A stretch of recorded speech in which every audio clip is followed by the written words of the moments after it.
Hello everyone and welcome back to my channel Editrium. Myself शुदीपा Shah. आज मैं आप लोगों के साथ ऐसे एक व्यक्ति के बारे में डिस्कशन करने वाली हूँ जिन्होंने बहुत पहले ही इस दुनिया को वार्न करने की कोशिश की थी कि ऐसा एक डेडली वायरस आ चुका है जो कि पूरी दुनिया को अफेक्ट कर सकता है।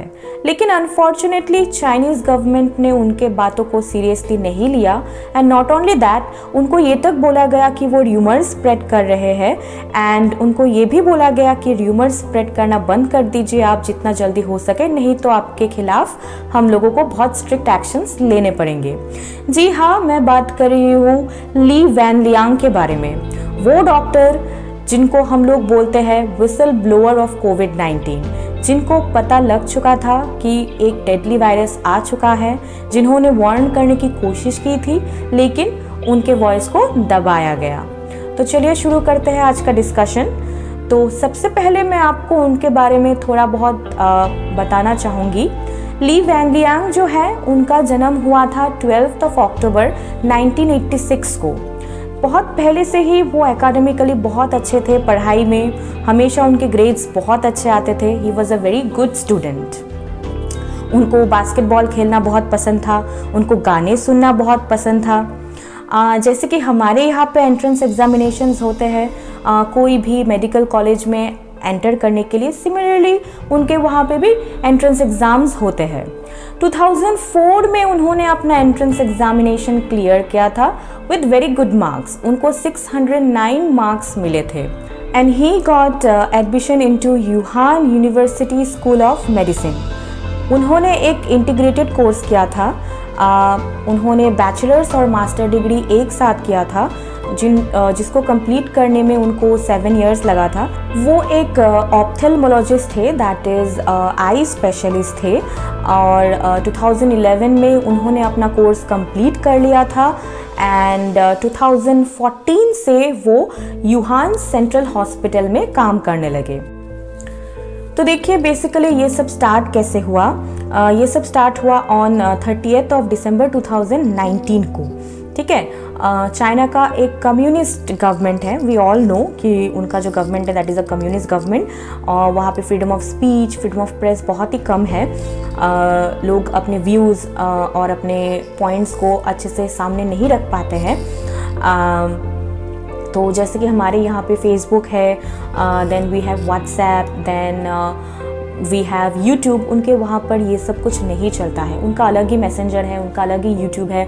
तो जैसे कि हमारे यहाँ पे व्हाट्सएप है, उनके वहाँ पे वी चैट है, और गवर्नमेंट इन सब में बहुत अच्छे से कड़ी नज़र रखते हैं इन सब चीज़ों पे। ओके, तो 30 दिसंबर 2019 को क्या हुआ, वी चैट जो उनका एक, जैसे कि हमारे यहाँ पे व्हाट्सएप है, उनका वी चैट है। तो जैसे कि हम लोग भी व्हाट्सएप में ग्रुप बनाते हैं जहाँ पे 20 मेंबर रहते हैं या फिर 30 मेंबर रहते हैं and we can talk among ourselves, similarly उनका है वी चैट। तो वी चैट में भी उनका एक ग्रुप था। 30 दिसंबर 2019 को एग्जैक्टली उन्होंने उस ग्रुप में एक मैसेज छोड़ा। क्या मैसेज था?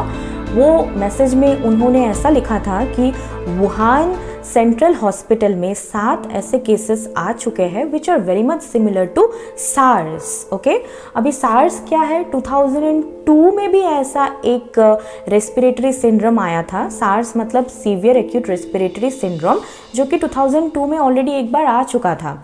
ठीक है, वहाँ पे भी बहुत सारे लोग मारे गए थे, but that was contained with in China itself. वो पूरे दुनिया में ऐसा स्प्रेड नहीं हुआ था। तो उस रात को, दैट इज़ 30 दिसंबर को, उन्होंने उस ग्रुप में एक ऐसा मैसेज छोड़ा कि उनके हॉस्पिटल में 7 ऐसे लोग एडमिट हो गए हैं जिनको सार्स के जैसे सिम्टॉम्स है। ओके, एंड उनको आइसोलेट करके रखा गया।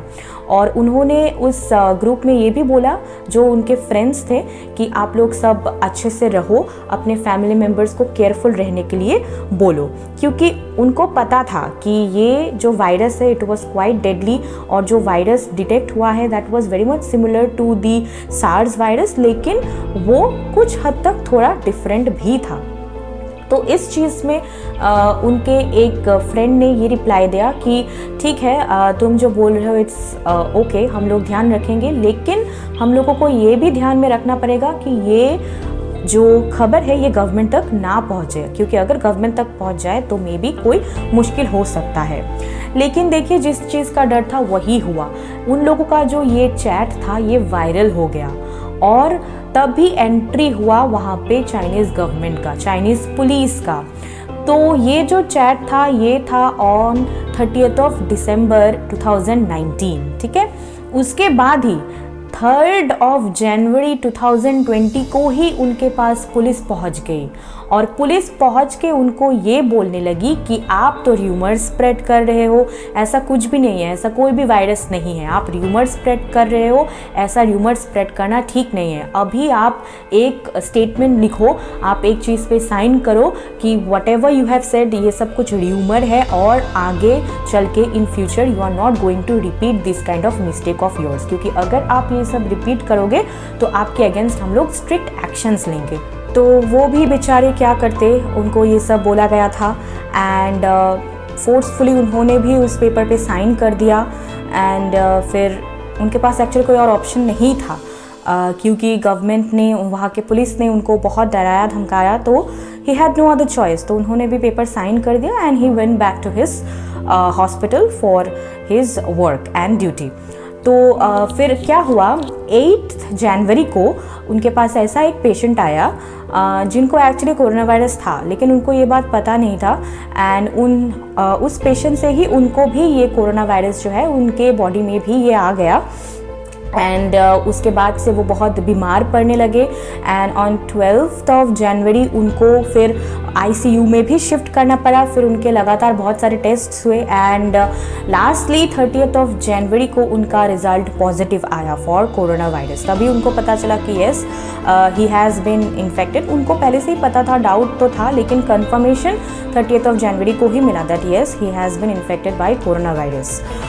उसके बाद उन्होंने ये डिसाइड किया कि वो सबको बताएंगे अपने बारे में, जो भी पुलिस ने उनके साथ किया, जो भी चाइनीज़ गवर्नमेंट ने उनके साथ किया। तो ही स्टार्टेड, मतलब ऑनलाइन ही वो अपने बारे में, अपने हालचाल के बारे में या फिर उनके साथ जो भी बिहेवियर हुआ पुलिस स्टेशन में, सब कुछ वो ऑनलाइन ही सबको बताना स्टार्ट कर दिया। और फिर 5 फरवरी को उनका हालत बहुत ख़राब हो चुका था। He was in a very critical condition and on 6 February he called one of his friends. उनको फ़ोन करके उन्होंने अपने हालत के बारे में बताया कि उनको सांस लेने में बहुत दिक्कत हो रही है एंड उनका जो बॉडी में जो ऑक्सीजन का लेवल था वो 85% तक ड्रॉप कर चुका था। एंड फिर 7 फरवरी को ही ये खबर आया कि उनका जो है डेथ हो चुका है एंड आफ्टर हिज डेथ एकदम पूरे जो चाइना में एक वेव आया, एक लाइक प्रोटेस्ट का वेव आया कि वो लोग डिमांड कर रहे थे कि उनको एक फ्रीडम ऑफ स्पीच चाहिए। लेकिन चाइनीज़ गवर्नमेंट जो कि एक कम्युनिस्ट गवर्नमेंट है, जो उन लोगों को ये फ्रीडम नहीं देते हैं, उसी की वजह से वो लोग प्रोटेस्ट करना स्टार्ट कर दिया। एंड लेकिन फिर क्या हुआ कि कोरोना वायरस भी चल रहा था एक साथ, तो उनके प्रोटेस्ट ज़्यादा फोकस में नहीं आए। तो यहाँ पे आप एक चीज़ आयरनी देखिए कि जिस इंसान ने पूरे विश्व को वार्न करने की कोशिश की कि एक ऐसा डेडली वायरस आ गया है विच में अफेक्ट द होल वर्ल्ड, उन्हीं का इस वायरस से देहांत हो गया। He only got affected by this virus and also died of this virus. So it was really very tragic and ironic. तो बहुत हद तक ये सारा जो चीज़ है आज जो पूरे विश्व में हो रहा है, ये सब कुछ शायद कंट्रोल रहता अगर हम लोगों ने या फिर चाइनीज़ गवर्नमेंट ने ली वैन लियांग के बातों को सीरियसली लिया होता और इस चीज़ को कवर अप करने के बजाय इस चीज़ पे उन लोगों ने वर्क किया होता कि कैसे इस चीज़ को कंटेन कर सकते हैं। अगर ये सारे स्टेप्स अगर चाइनीज़ गवर्नमेंट उठाती अपने तरफ से, तो शायद आज दुनिया का ये हालत नहीं होता जो कि आज फ़िलहाल है। तो आई होप आप लोगों को मेरा ये वीडियो पसंद आया होगा। अगर आपको मेरा वीडियो पसंद आता है तो then do like my video and also subscribe to my channel and also press the bell icon, ताकि मैं जब भी नेक्स्ट कोई वीडियो अपलोड करूँ तो आप लोगों को नोटिफिकेशन मिल जाए। Thank you very much.